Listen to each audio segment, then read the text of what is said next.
हमारी हमेशा से कोशिश होती है कि हम ऐसी आपको मालूमात दें जो कि हमारे किसानों के लिए बहुत मुफीद हैं।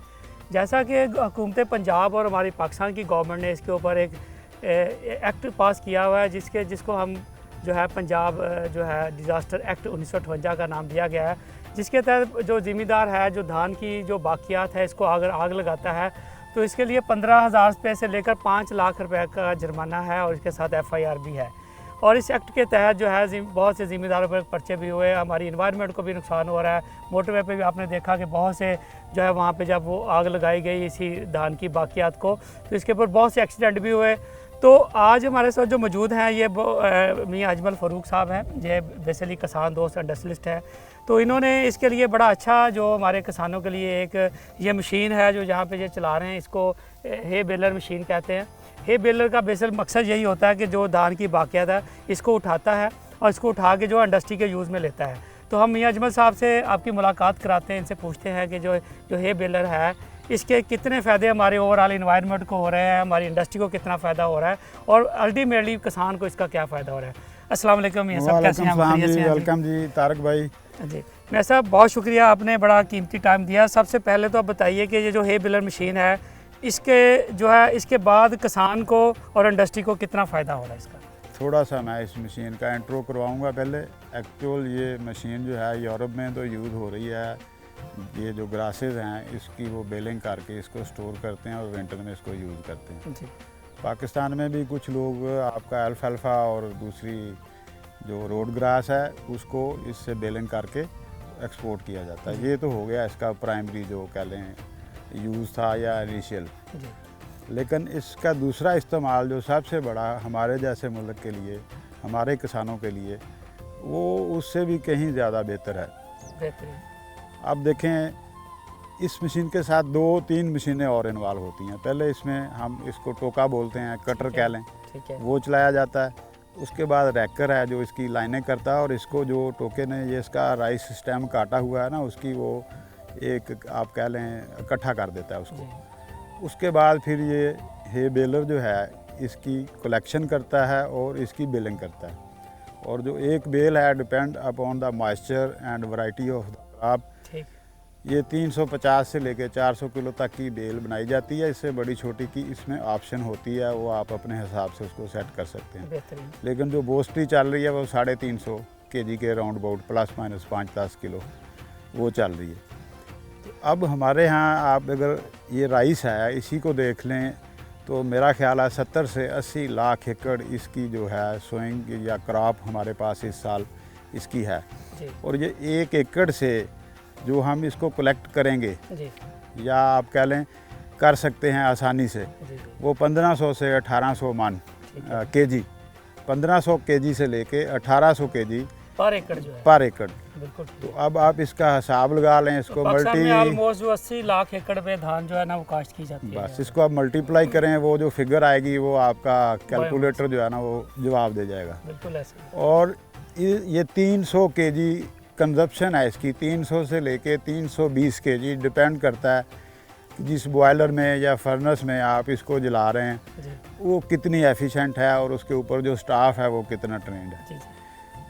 अब अगर हम $9 की गैस है हमें जो मिल रही है और 3.7 MMBTU गैस लगती है 1 टन स्टीम को, ठीक है, और 9 टन से ये देख लें कोई 750-7600 के करीब पर टन कास्ट उसकी बन जाती है। सिर्फ फ्यूल की इसमें आपने बिजली और ऊपर वाली लेबर नहीं डाली अभी, वो अलग से है। तो अगर उसकी जगह पे हम इसको यूज़ करते हैं तो इसका रेट जो भी चल रहा है प्लस माइनस होता रहता है, हर सीज़न में क्रॉप टू क्रॉप ये वेरी करता है। लेकिन अभी इसका रेट जो है 330 रुपये, 350 रुपये डिपेंड करता है कि आप फील्ड से आपकी जो कंजप्शन पॉइंट है वो कितना दूर है, उसमें फ्रेट का फ़र्क आ जाता है। अब ये आपकी अगर 300 kg या 330 kg लगती है और तकरीबन ये 8 या 9 रुपये आपकी इसमें आएगी पर kg कास्ट एक्स फैक्ट्री जहाँ पर इसने यूज़ होना है। बिल्कुल ठीक है। तो उस हिसाब से ये गैस के मुकाबले में तो आधे से भी कम है। बिल्कुल ठीक। इसी तरह अगर कोयले को इस्तेमाल करते हैं इंडस्ट्री में तो उसमें तकरीबन ये आधा या आधे से थोड़ा ज़्यादा इसकी कास्ट ऑफ फ्यूल रह जाती है। जी। तो ये तो है इसका डायरेक्ट तरीक़ाकार इस्तेमाल करने का। ये बात इधर होगी पराली की। इसके साथ साथ हमारे मुल्क में आपको पता है मेज़ भी कितनी होती है, और मेज़ स्टेम है, उसके बाद कैनोला स्टेम है, उसके बाद आपका ये कॉटन स्टिक्स आ जाती हैं।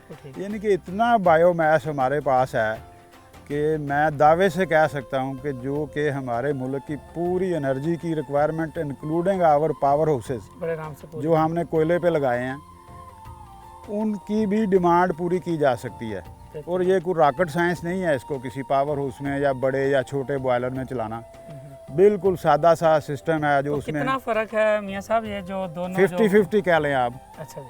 कोयले से ये बायोमास जो है ये 50-50 है। और इसमें एक और बात जो कि कोई ना कोई किसान दोस्त हमारे इसमें क्वेश्चन कर सकते हैं या ज़हन में आता है कि हमारी ज़मीनों में ऑर्गेनिक मैटर पहले ही बहुत कम है, तकरीबन 1% है, ठीक है, जो कि हमारी रिक्वायरमेंट 3-4% की है। हाँ जी। तो अगर हम ये सारा उठा लेंगे तो ज़मीन जो है वो आहिस्ता आहिस्ता उसकी ज़रखेज़ी जो है वो कम होना शुरू हो जाएगी। तो इसलिए 50% कलेक्ट करते हैं और बाकी हम इसमें छोड़ देते हैं ज़मीन में, ताकि वो ऑर्गेनिक मैटर जो है वो मेंटेन रहे। और एक क्रॉप का हमने उठाना है, बिल्कुल ठीक। खरीफ का उठा लें, रबी का उठा लें, दूसरी का नहीं उठाना।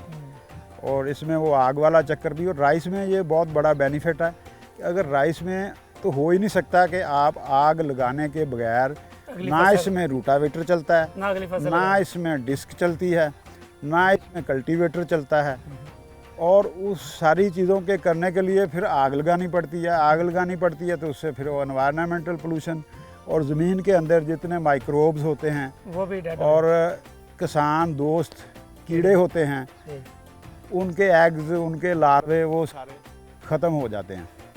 तो इस वजह से ये ख़ास तौर से राइस पे अगली क्रॉप, इसको ये आग लगाता है ज़मींदार, फिर पानी लगाता है, फिर वत्तर आती है, उसका इसमें ना टाइम जो नंबर ऑफ डेज है अगली क्रॉप वो लेट हो जाती है।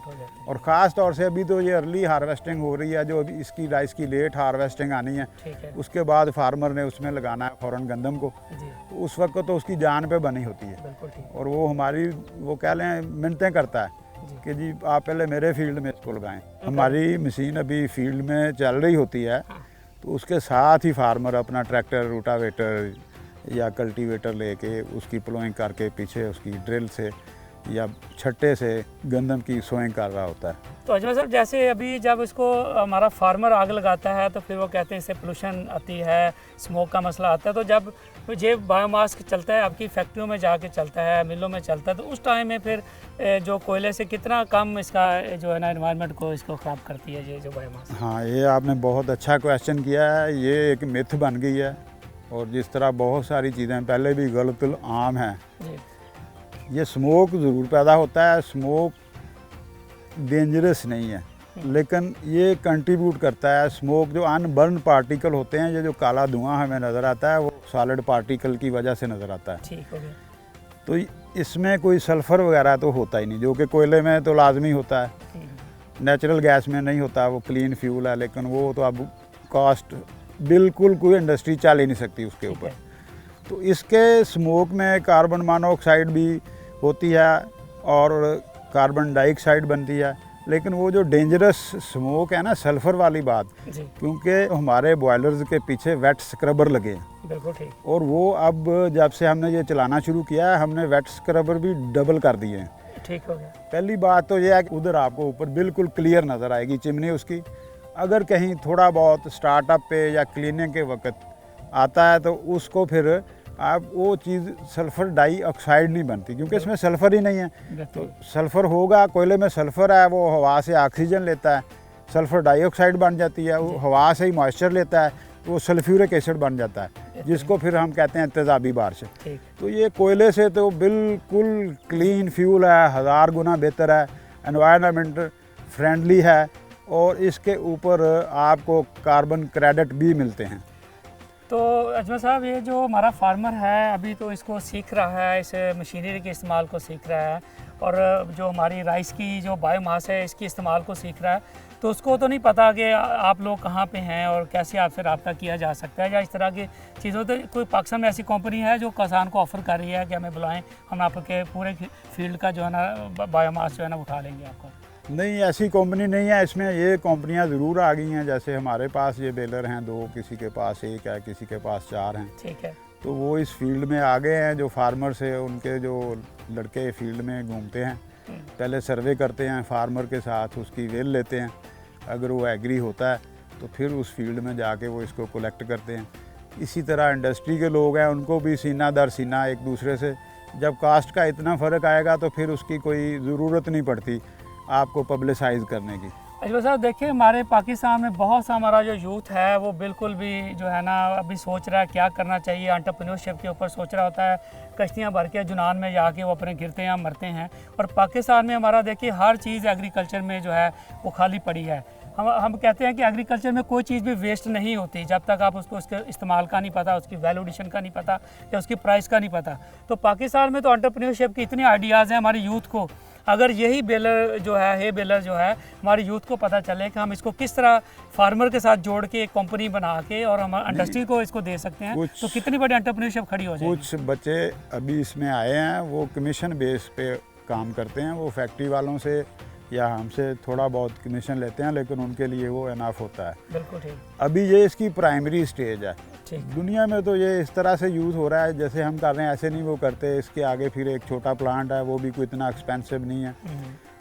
आप इसकी पहले पलोराइजेशन करेंगे, पलोराइजेशन के बाद इसको ड्रायर में से गुजारेंगे, इसकी मॉइस्चर जो है 10% के ऊपर लेके आएंगे। फिर आप इसकी ब्रैकवेटिंग करें, और ब्रैकवेटिंग करने के बाद इसकी जो हार्डनेस है वो 4000 PSI हो जाती है। शायद उसका आपके अपनी मंशा के मुताबिक है, जिस आपने फर्नेस में यूज़ करना है उसकी रिक्वायरमेंट के मुताबिक है, वो आप एडजस्ट कर सकते हैं। असल तरीका तो इसका वो है इस्तेमाल करने का। ठीक है। और उसमें आपकी फिर ये जो ट्रांसपोर्टेशन है वो भी कम पड़ेगी। मतलब अगर एक ट्रक हम उसका लेके जाएं और इसको इस बेल्स की शक्ल में किसी फैक्ट्री तक पहुंचाएं तो हमें 5 ट्रक चाहिए, 1 और 5 का फ़र्क है। ठीक। और वो जो सेटअप है वो उसकी इंस्टॉलेशन आने वाले दिनों में इंशाल्लाह ताला करेंगे, और हम उस एरिया में करेंगे, बल्कि उसको हम रखेंगे ही मोबाइल। बिल्कुल ठीक। कि जब कॉटन है तो कॉटन के इलाके में, राइस में, फिर मेज़ के मेज़ स्टेम में वो मोबाइल सा यूनिट होगा, सेमी मोबाइल कह लें। तो उसको एक जगह से दूसरी जगह लेके जाने पे बहुत ज़्यादा एक्सपेंस ना हो। असल तरीका इसका वही है। और हम पता नहीं कौन सी कौम है, हमें तो आज तक ये समझ नहीं आई।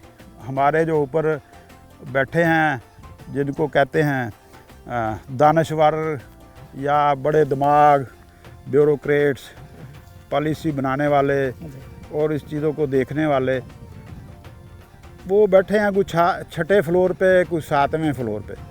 तो वो उधर से पाकिस्तान बड़ा खूबसूरत नज़र आता है। इधर भी आप किसी बिल्डिंग पे 3रे 4थे फ्लोर पे जाएं तो बहुत प्यारा नज़र आएगा।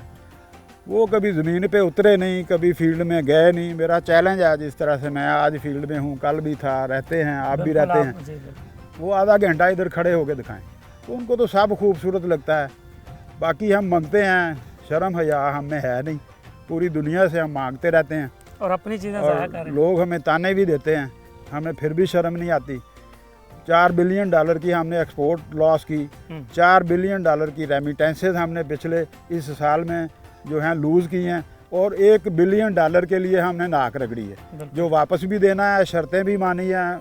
देखें, मैं प्लांट लवर हूँ और हज़ारों लाखों पौधे लगा चुका हूँ फैसलाबाद में। मैं ये कभी किसी से, ये मुझे बड़ी तकलीफ़ होती है जब कोई दरख्त काटता है, लेकिन हम दरख्त से हर साल बचे ले सकते हैं कि हर 2 साल के बाद अगर हम जितने हमारे दरख्त हैं, बुशेज़ हैं, इनकी छंगाई करें, इसकी चिपिंग करें, चिपिंग करके ब्रैकवेटिंग कर लें। ब्रैकवेटिंग नहीं करनी तो एज़ इट इज़ चिप को जलाएं आप बॉयलरों में। तो इस मुल्क को तो ना RLNG इंपोर्ट करने की ज़रूरत है, ना कोयला। और पिछले 8-10 सालों में साउथ अफ्रीका से, इंडोनेशिया से ट्रिलियंस ऑफ डॉलर्स कह लें, रुपीज़ कह लें, हमने जो इंपोर्ट किया, RLNG की है और कोयला किया है।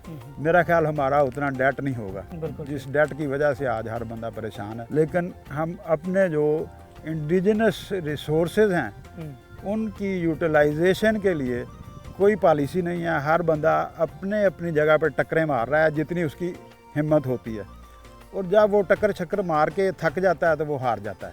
तो ये तो मैक्रो लेवल पे मैक्रो पॉलिसीज़ जो हैं उनका होना बहुत ज़रूरी है, फिर उसके साथ लोग जुड़ते चले जाते हैं। अच्छा ये साहब देखिए, जैसे हमारे हमसाया मालिक में अभी इसी बायोमास पे उन्होंने गाड़ियाँ चलानी शुरू कर दी हैं, अपनी बिजली के बहुत से चीज़ें उन्होंने अपनी शिफ्ट की हैं। तो क्या पाकिस्तान में जो अभी आप ये बायोमास जो हमारा धान का आप इकट्ठा कर रहे हैं, इस पे आप अपने बॉयलर चला रहे हैं, जब बहुत सी एनर्जी के चीज़ें इसके ऊपर शिफ्ट कर रहे हैं, तो आप क्या देख रहे हैं पाकिस्तान में इसका कितना पोटेंशियल है इन चीज़ों का? Again very beautiful question. इसी बायोमास से हम डीजल प्रोड्यूस कर सकते हैं, इसी बायोमास से हम गैस प्रोड्यूस कर सकते हैं। बिल्कुल सही। ठीक है, और वो भी कोई रॉकेट साइंस नहीं है। ठीक। वो आलमोस्ट पाकिस्तान में चीज़ें बनाई जा सकती हैं।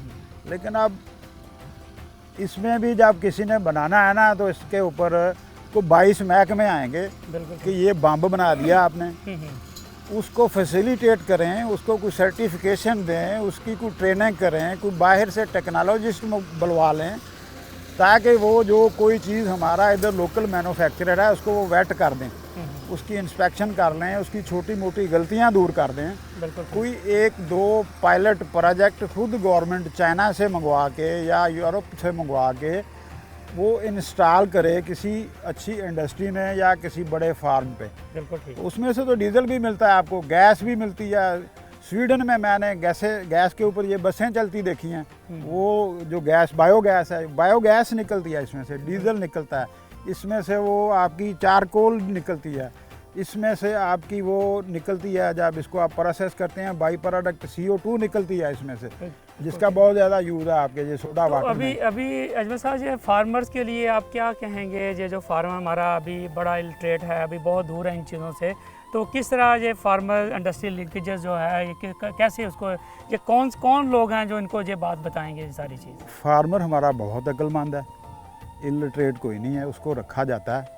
एट द एंड मेरा यही मैसेज है किसान के लिए कि अगर वो ये छोटी मशीनें भी मिलती हैं और उसकी कॉस्ट भी कम है और किसान के बजट में भी आ जाएगी, और इसको दूसरा तरीका ये है कि अपने इलाके के कुछ जो फार्मर हैं वो मिल के अगर ये अपना सेटअप बना लेते हैं, तो ये तो उनका फ्री में जा रहा है ना अभी सारा। उसके वो खुद से क्यों नहीं उसको आप एक कारपोरेट बना के कह लें, अपनी अपनी तंजीम बना लें, कारपोरेट फार्मिंग की तरफ भी आएँ। अदर मशीनरी जो है एग्रीकल्चर की एडवांस, वो भी ली जा सकती है, और ये सारे मॉडल इंडिया में हुए हैं, दुनिया में हो रहे हैं, तो हमारे यहाँ क्यों नहीं होगा? और जब हम करने में आते हैं तो कर जाते हैं। आप देख लें मोटरवे पुलिस, बिल्कुल ऐसे काम हम कर लिया। हाँ, बेहतरीन। लेकिन नाज़रीन, जैसे मियाँ अजमल फ़रूक साहब ने कहा कि हमारे फार्मर जो हैं वो अपने गांव की सतह के ऊपर एक, अगर हम कम्युनिटी फार्मिंग प्रोजेक्ट लेके इस तरह की मशीनें अडॉप्ट करते हैं तो ये सारा फ़ायदा फार्मर्स ले सकते हैं। हमारी यूथ जो है वो जो बिल्कुल अभी नई एंटरप्रेन्योरशिप में आ रही है, वो इस तरह की चीज़ों के ऊपर काम करके बायोफ्यूल के ऊपर जाके बहुत सा पैसा कमा सकती है।